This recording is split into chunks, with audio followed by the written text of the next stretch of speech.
Saudações, família! Da Igreja Cristã Internacional de Santiago, no Chile.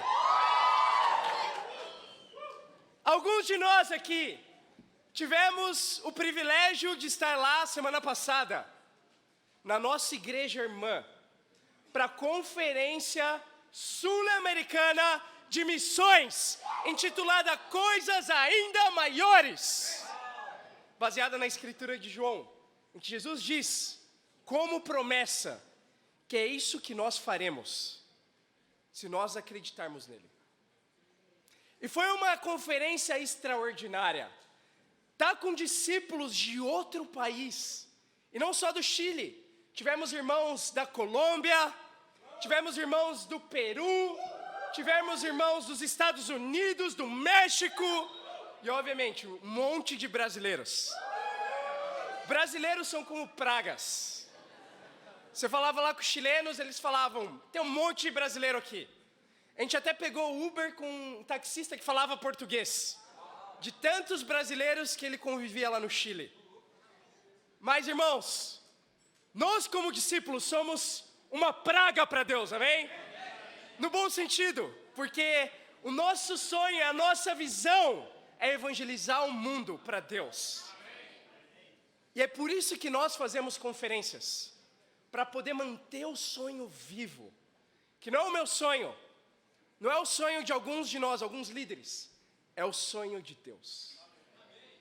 E olha só, hoje como movimento de igrejas, isso aqui que a gente está vendo hoje, e que bom que a igreja está cheia essa manhã, mas isso aqui que a gente está vendo hoje é só uma pequena parcela do movimento do qual a gente é parte. Hoje, o movimento de discípulos totalmente comprometidos, que começou há poucos anos atrás, já chegou em 150 igrejas no mundo inteiro, em 59 nações, nos 5 continentes habitáveis da Terra. Então, em muitos lugares que a gente puder ir hoje, vamos ver igrejas. Inclusive hoje, se você viajar lá para Mendoza, na Argentina, você vai se deparar com um time missionário que foi enviado nessa conferência.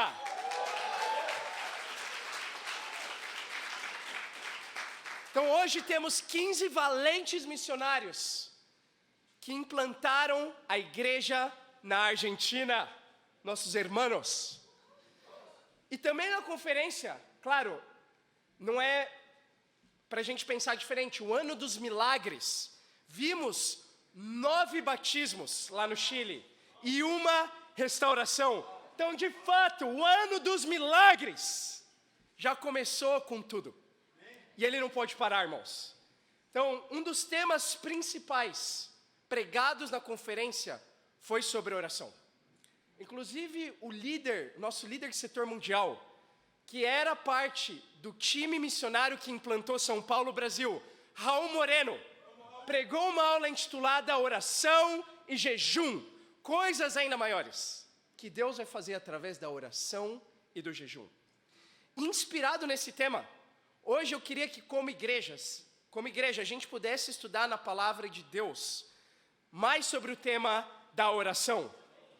E me corrigindo aqui, como igrejas, porque hoje temos aqui vários discípulos da Igreja Cristã Internacional do Rio de Janeiro. E vários discípulos da Igreja Cristã Internacional de Campinas.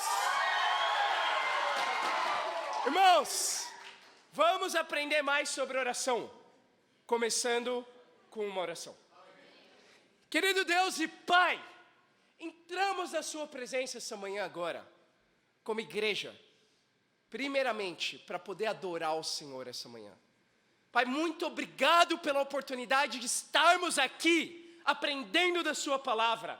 Pai, oro que as Escrituras possam nos mudar profundamente essa manhã, possam nos inspirar e possam nos dar fé e esperança de irmos ao Senhor em oração, crescermos e melhorarmos as nossas orações. Porque se tem algo que queremos fazer com o Senhor, até o fim e por toda a eternidade, é nos relacionar contigo, ó Deus. Obrigado por esse privilégio agora que nós temos. E oramos em nome de Jesus, seu Filho. Amém. Irmãos, por que orar é um dos temas mais importantes que a gente pode aprender. Se queremos estar a eternidade com Deus nos céus, e não queremos orar aqui na terra, por que a gente acha que Deus vai querer estar com a gente lá, se a gente não quer estar com Deus aqui? Então, quando oramos, temos o privilégio e a oportunidade de nos relacionar com o Criador do universo. E lembra, como seres humanos, nós fomos criados para adorar. Ou vamos adorar a Deus, ou vamos adorar outras coisas. Ou sim vamos adorar. Mas se formos adorar, e vamos adorar, que adoremos ao nosso Deus, através das orações. Em Lucas 11, temos uma escritura famosa sobre a oração.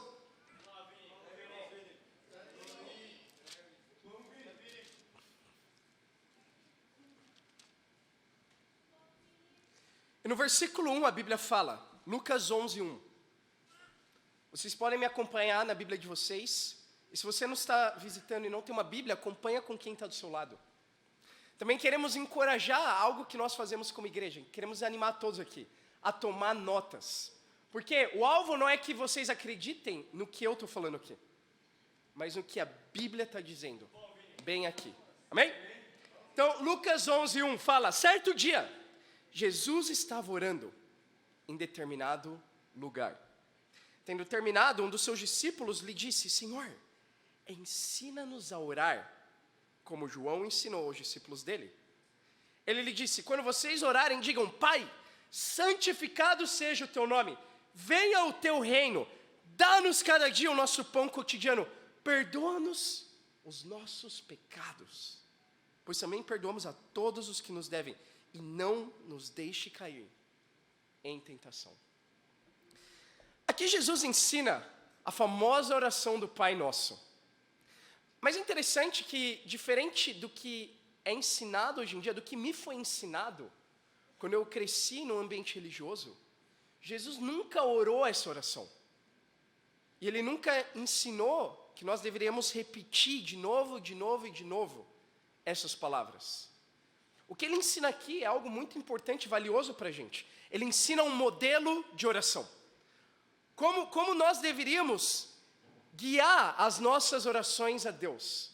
No que deveríamos nos basear. Porque orar é algo sério. Não deveríamos orar de qualquer maneira. Existe sim um jeito certo de orar e um jeito errado. Jesus ensina um modelo para dar um norte para a gente, uma direção. Mas isso só aconteceu porque alguns discípulos foram até ele e falaram, Jesus, ensina-nos a orar. Eu penso que requer muita humildade você pedir para alguém te ensinar algo que você não sabe. Porque muitas vezes a gente é orgulhoso e quer aprender sozinho. Amém, homens? Amém. Mas requer ainda mais humildade você pedir para alguém te ensinar algo que você já sabe. Ou pelo menos acha que sabe. Os discípulos eram judeus. Eles cresceram aprendendo a orar, sabendo orar. Eles sabiam orar, eles já oravam. Mas o coração deles era tão humilde, que eles vão até Jesus e falam, Jesus, ensina-nos a orar. E esse é o tema da nossa aula hoje. Ensina-nos a orar. Isso que significa ser um discípulo. A palavra discípulo remete a um aprendiz. Como igreja de discípulos que nós somos, irmãos, somos eternos aprendizes de Jesus e da sua palavra. Precisamos, como discípulos, estar eternamente, constantemente, diariamente aprendendo, ainda coisas que nós já sabemos e já fazemos. Porque esse é um coração humilde que agrada a Deus. Inclusive aprender a como orar. Por isso, esse tema é um tema relevante para cada um de nós que estamos aqui essa manhã. Nossa vida de oração.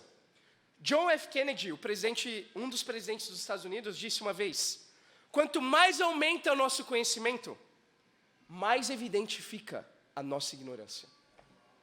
Isso tem tudo a ver com o coração dos discípulos. Quanto mais eles conheciam de Deus através da oração, e oração também é conhecer de Deus, mais você vê a sua necessidade por Deus, e a sua necessidade de crescer, melhorar e aprender na sua vida de oração. Vocês estão comigo, igreja? Se a gente puder escolher uma coisa para crescer nesse ano, melhorar, e só uma coisa, melhora a sua vida de oração. E hoje vamos ver 3 pontos para nos ajudar e nos ensinar a como orar, olhando o exemplo de Jesus. Vamos em Mateus 26, versículo 36, para ver uma das orações mais poderosas da Bíblia. A oração de Jesus no Getsemane, momentos antes dele morrer.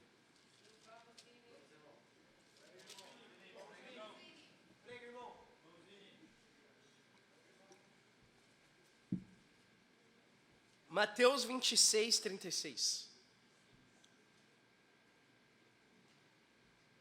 Mateus 26, 36. A Bíblia fala: então Jesus foi com seus discípulos para um lugar chamado Getsemane. Ele lhes disse: sentem-se aqui, enquanto vou ali orar. Levando consigo Pedro, os 2 filhos de Zebedeu, começou a entristecer-se e a angustiar-se. Disse-lhes então: a minha alma está profundamente triste, numa tristeza mortal. Fiquem aqui e vigiem comigo. E um pouco mais adiante, prostrou-se com o rosto em terra e orou: meu pai, se for possível, afasta de mim esse cálice. Contudo, não seja como eu quero, mas sim como tu queres. Depois voltou aos seus discípulos e os encontrou dormindo. Vocês não puderam vigiar comigo nem por 1 hora? Perguntou ele a Pedro. Vigiem e orem, para que não caiam em tentação. O espírito está pronto, mas a carne é fraca. E retirou-se outra vez para orar. Meu pai, se não for possível afastar de mim esse cálice, sem que eu o beba, faça-se a tua vontade. Quando voltou de novo, os encontrou dormindo, porque seus olhos estavam pesados. Então os deixou novamente e orou pela 3ª vez, dizendo as mesmas palavras.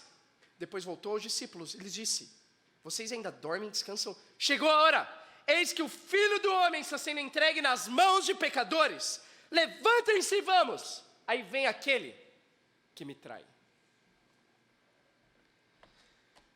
A primeira coisa que nós nos perguntamos comumente é: quanto tempo orar?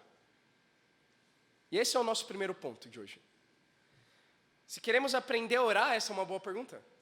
Quanto tempo eu deveria orar? Primeiro ponto, quanto tempo orar? Aqui nós vemos os momentos finais de Jesus. Quando ele estava prestes a morrer na cruz por cada um de nós aqui. E é um momento de extrema angústia e tristeza para Jesus. Porque, humanamente falando, ele não queria morrer. Ele não queria sofrer. Mas ele sabia que ele precisava fazer isso, para que nós estivéssemos aqui hoje. E o que ele faz, já que ele sabia o que era certo, mas mesmo assim ele não queria fazer, emocionalmente falando, ele ora. A Bíblia diz que ele se prostra com o rosto em terra, e ele ora por 1 hora, e ele fala: pai, afasta de mim esse cálice, mas não seja como eu quero, mas sim como tu queres. Depois, ele ora mais uma vez, e ele repreende os discípulos. Por quê? Porque eles estavam com sono. Se você já fez uma vigília, você sabe como é difícil ficar acordado para orar, muitas vezes. Né? Tem irmãos que alucinam em vigílias, falam coisas impensáveis. Eu já ouvi falar de irmãos que oraram pelo Batman.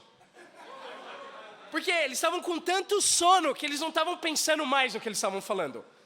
Só saiu, não é? Teve irmãos que já oraram por outras coisas diferentes. Fizemos uma vigília ontem, eu queria ser aberto, anteontem. E eu sou uma dessas pessoas que fica com muito sono, às vezes. E em um dado momento, a gente fez um exercício para poder acordar. E a gente fez uma caminhada pelo bairro, uma corridinha. E no final da corrida, quando a gente estava voltando para casa, minhas pernas estavam trançando já, no meio do caminho.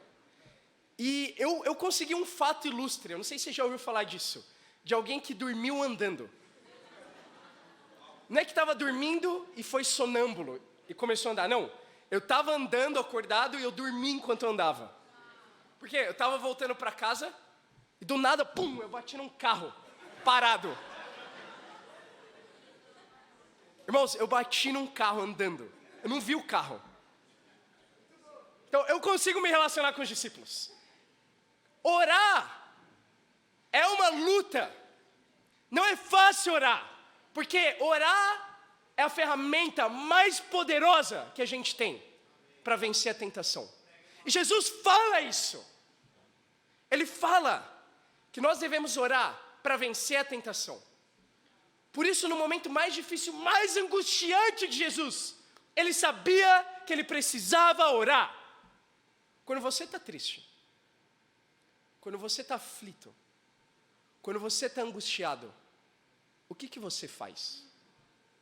Qual é o seu refúgio? Muitas vezes quando nos sentimos assim, queremos dormir.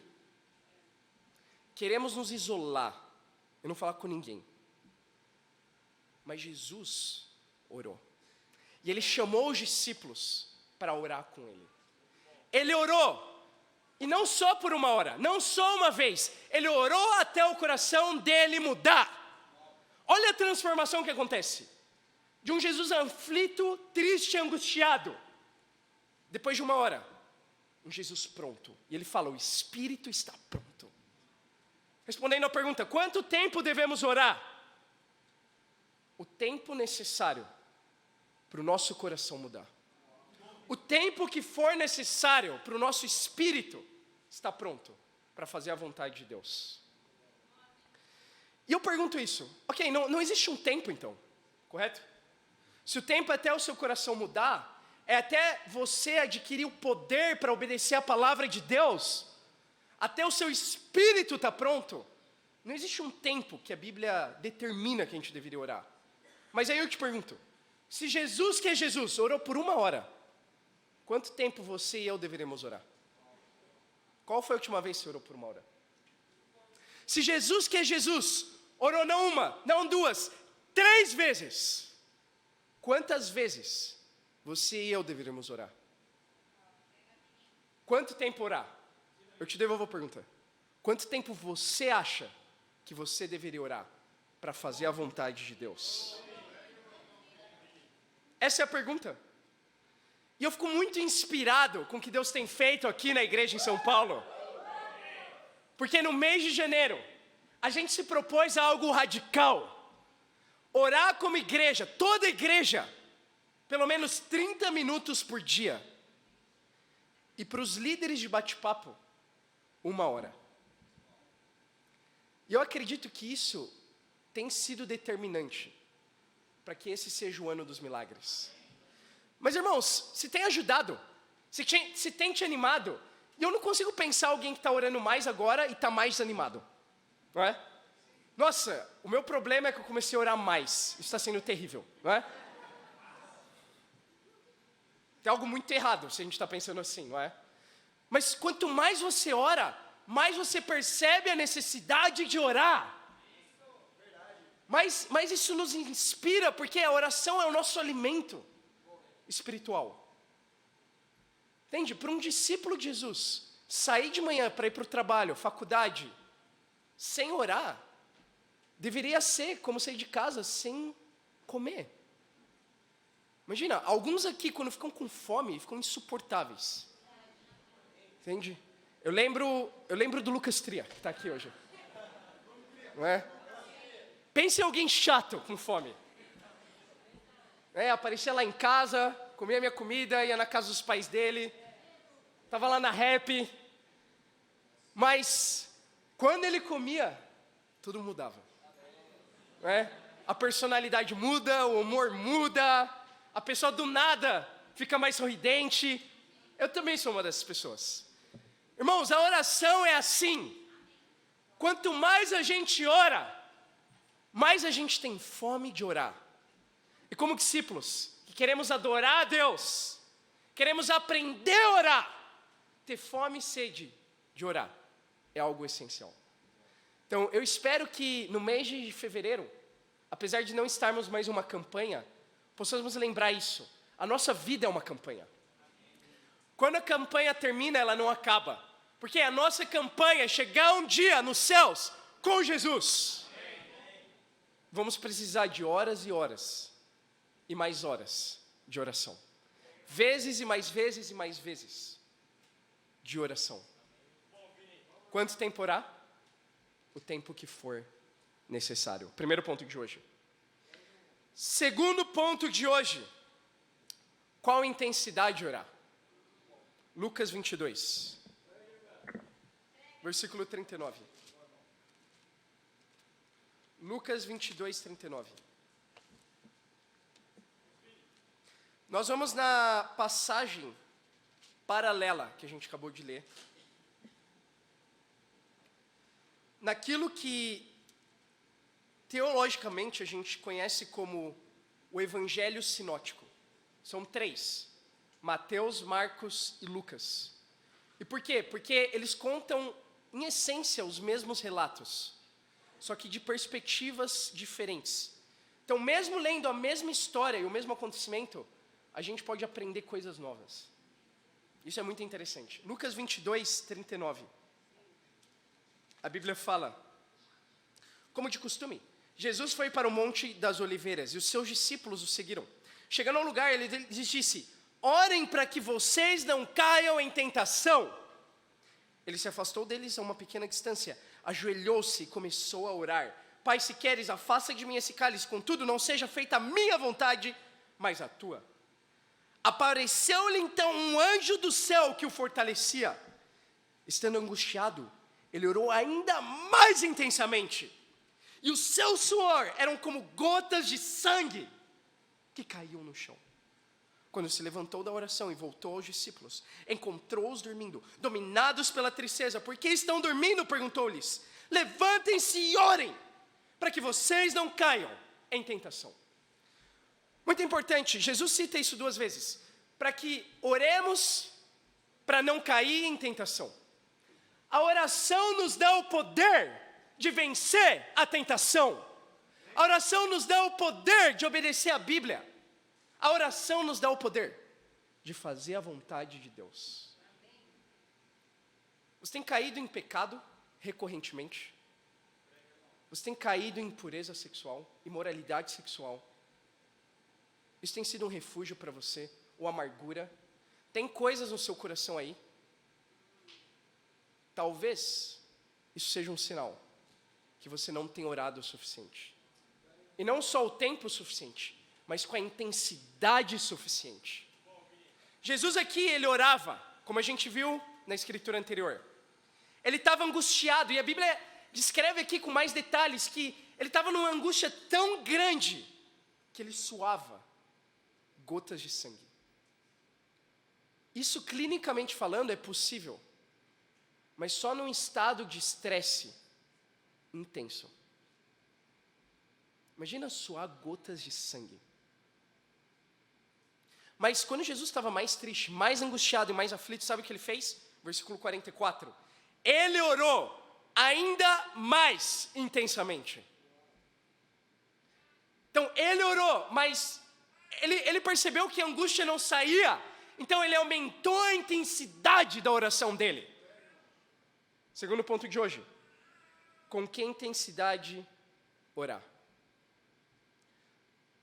Nós temos que orar com a mesma intensidade que a gente vai na academia. Eu sei que é começo de ano, muitos ainda estão indo na academia. Provavelmente você vai parar de ir em março e vai pagar até novembro. É o que acontece em geral. As pessoas começam em janeiro, estão totalmente motivadas. Fevereiro, estão motivadas. Março, pula março. Volta um pouquinho em abril. E daí, continua pagando e não indo até novembro, não é? Mais ou menos assim funciona. Mas quando você vai na academia, o que você espera? Transpirar, não é? Se você vai na academia e treina, e sai de lá ileso, sem dor, sem suor, você foi na academia? Irmãos, assim tem que ser a intensidade das nossas orações. A oração é uma academia espiritual. Precisamos transpirar espiritualmente, mas também, olha isso, fisicamente.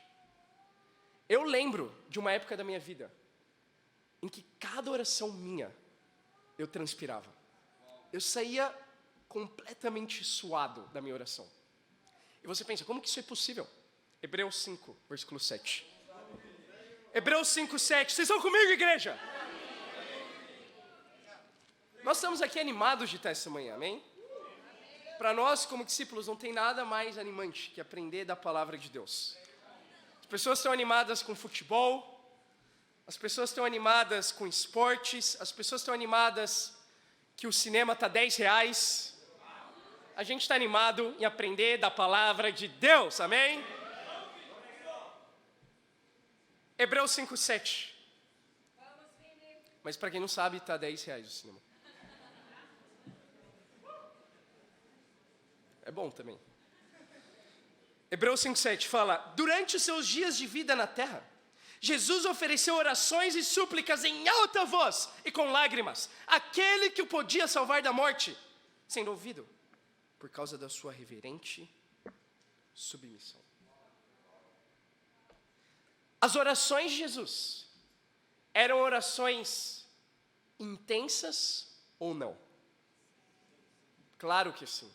A Bíblia diz que durante os dias de vida de Jesus na terra, ou seja, não foi algo esporádico, não foi algo ocasional. Jesus frequentemente, constantemente, orava intensamente a Deus, não só no Getsemane.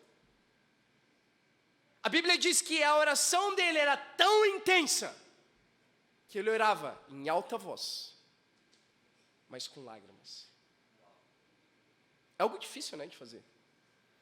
Porque alta voz implica um poder, uma força na sua oração. Irmãos, precisamos de orações poderosas. Não a oração, e talvez esse seja o problema, do porquê poucos de nós têm orações intensas. Não orações indo para o trabalho atrasado. Eu soube de pessoas orando no ônibus. Como é possível ter uma oração intensa aí? Eu soube de pessoas ainda orando no banheiro do trabalho. Entende? Isso não é uma oração intensa. Jesus, ele separava um horário, ele separava um local em que ele podia orar intensamente. Marcos 1,35 diz que Jesus foi a um lugar deserto, de madrugada para orar. Uma oração intensa começa antes de você abrir a boca. Começa com a intensidade com a qual você quer orar. Sabe quando isso começa? No dia anterior. Antes eu transpirava nas minhas orações, como eu falei, mas eu vi que eu perdi essa intensidade. Uma vez intenso, nem sempre intenso nas suas orações. Minhas orações começaram a ficar mais e mais mornas, mais e mais frias, mais e mais menos especiais. E eu pensei, eu preciso fazer algo para me arrepender nessa área. E hoje é algo que tem me ajudado muito, não só além de orar mais, eu tenho orado mais do que nunca, mais de 1 hora todos os dias. Eu tenho tido a intensidade de querer orar no dia anterior. Então, eu preparo a minha oração hoje em dia, do dia seguinte, no dia anterior. Então, na noite anterior, eu separo e eu preparo o local da casa em que eu oro. Eu oro em um dos quartos que a gente tem. E eu preparo, eu limpo o quarto. Eu quero orar num lugar limpo, amém? Eu arrumo o quarto. Eu deixo água separada para o dia seguinte. Eu preparo uma cadeira onde eu costumo orar. Eu deixo a janela aberta. Eu deixo a Bíblia aberta na escritura que eu vou ler no dia seguinte. E isso faz do meu tempo de oração um tempo muito mais especial. Não é assim quando você tem uma irmã que você tem interesse na igreja? Você não prepara com antemão um tempo especial, uma saída, como a gente tem no reino. Temos a oportunidade como cristãos de sair, ter saídas para nos encorajar, poder nos divertir, poder desfrutar a vida cristã. E nós fazemos isso de forma pura. Mas quando tem uma irmã especial, você prepara esse tempo de uma forma especial. Talvez no dia antes, talvez vários dias antes. Tenta fazer isso com a sua oração. Para você ver quão mais intensa ela vai ser. Quão mais especial. E é exatamente isso que queremos, irmãos. Tornar as nossas orações especiais. Você já sabe qual local e qual horário que você vai orar amanhã? Eu já sei. E eu quero te inspirar a fazer o mesmo. Para que tenhamos orações verdadeiramente intensas. Claro, Jesus não só orava em alta voz. Ele orava com lágrimas.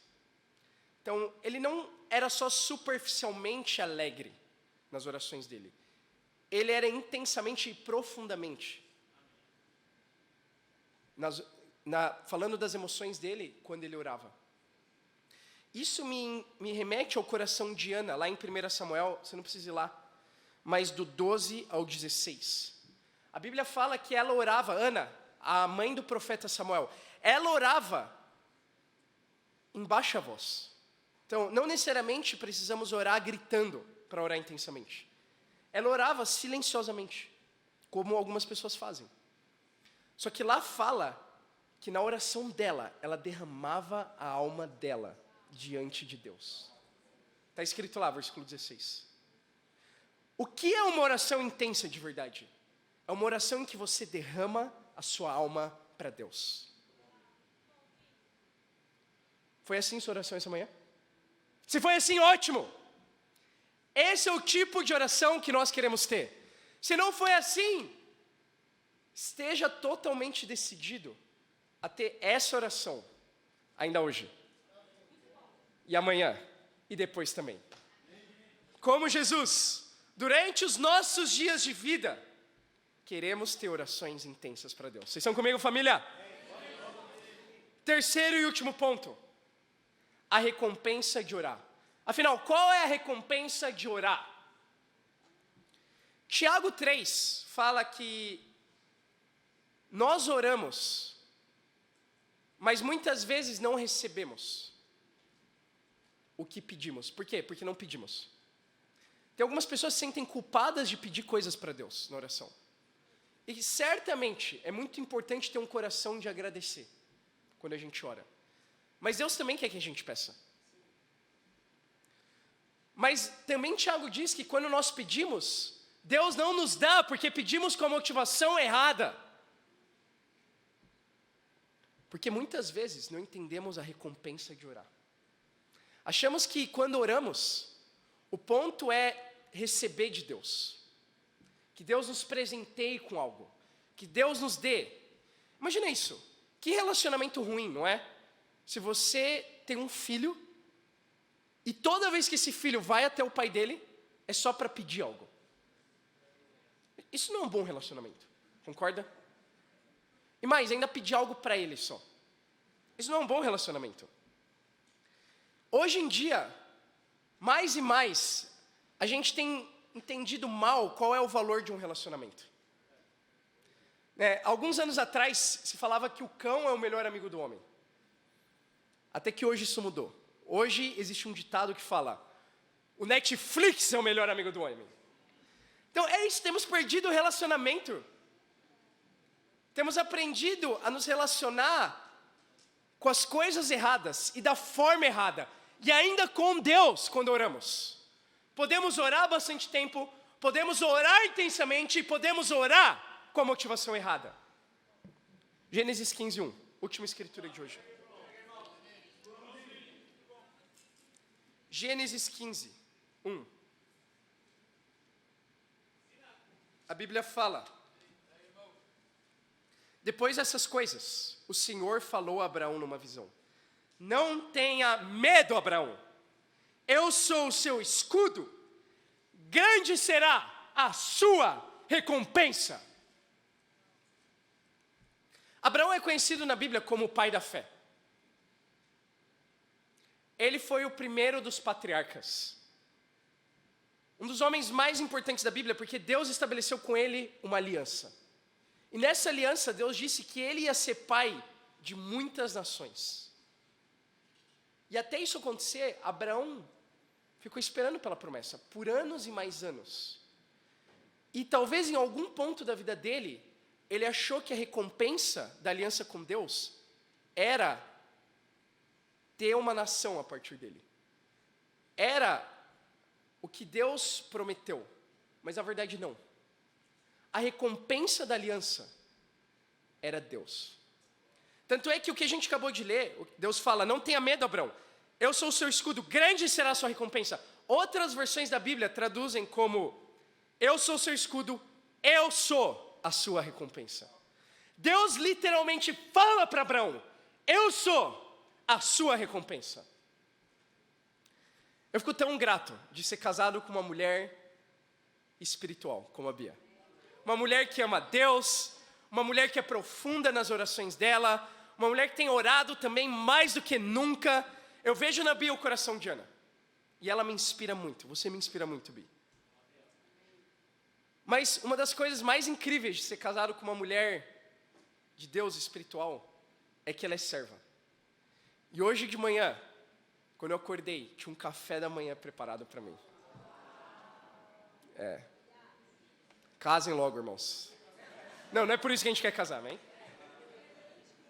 Mas tinha um café da manhã incrível. Cuscuz. Quem é que gosta? Ovo mexido. Café. A melhor combinação do mundo para mim. Incrível, incrível. E obviamente que eu fiquei muito animado, porque ela me serviu essa manhã. Mas parando para pensar bem, podemos achar que a recompensa do casamento é receber esse tipo de coisa. É ser servido. E por isso que os casamentos dão errado no mundo. Porque se você acha que o intuito do casamento é a outra pessoa que servir, e a outra pessoa te fazer feliz, eu tenho uma má notícia para você. Você vai ser extremamente infeliz. Porque só Deus pode te fazer feliz. E a recompensa do casamento não é essa. Não é receber da sua esposa. Não é que a sua esposa te sirva. A recompensa do casamento, olha isso, é o casamento. A recompensa do relacionamento é o relacionamento. Isso serve para o casamento, isso serve para as amizades. A recompensa das amizades são as amizades. E no reino podemos ter muitas amizades espirituais. E com Deus não é diferente. A recompensa do relacionamento com Deus é o relacionamento com Deus. E não o que você pode receber de Deus. Deus já é a recompensa. E quando você entende isso, isso muda e transforma a sua vida de oração. Você é capaz de sair para orar. Entender que você não poderia estar fazendo nada melhor do que o que você está fazendo naquele momento. Não existe nada mais importante no seu dia. Nada vai superar a alegria de ter um relacionamento com Deus. E se você está nos visitando hoje, eu quero te desafiar a estudar a Bíblia com quem te convidou, quem te trouxe aqui. Porque só através da Bíblia podemos ter orações que Deus escuta de verdade. A Bíblia fala que quando temos pecado e não nos arrependemos, Deus sequer ouve as nossas orações. Mas quando nós nos arrependemos, nos tornamos discípulos, somos batizados, temos Deus como nossa recompensa. Isso é incrível. A recompensa do relacionamento é o próprio relacionamento. A recompensa da oração é a própria oração. A partir de hoje, veja a oração como a sua maior recompensa. E em conclusão, irmãos, hoje aprendemos da palavra de Deus como orar. Como orar, exatamente. Existem muitos outros aspectos que poderíamos aqui estudar e aprender sobre oração. Mas hoje nós falamos de 3 importantes. O tempo, a duração da oração, a intensidade da oração e a recompensa. E assim como John Kennedy falou, o que fica evidente quando a gente coloca em prática na nossa vida? Porque de nada vale ouvir isso aqui que a gente ouviu hoje. Tente não colocar em prática, amém? A palavra de Deus só tem valor quando a gente pratica ela. E quando a gente coloca em prática, o que fica evidente? Quanto mais tempo nós oramos, mais evidente fica que a gente precisa orar mais. Mais você quer orar mais. Quanto mais intenso você ora, mais evidente fica que precisamos ser mais intensos ainda. E quanto mais amigos de Deus nos tornamos, porque entendemos que Deus é recompensa, mais evidente fica que mais Deus quer ser nosso amigo também. Em Tiago 2,23, Abraão terminou conhecido como o amigo de Deus. Imagina eu e você, um dia, sermos lembrados por isso.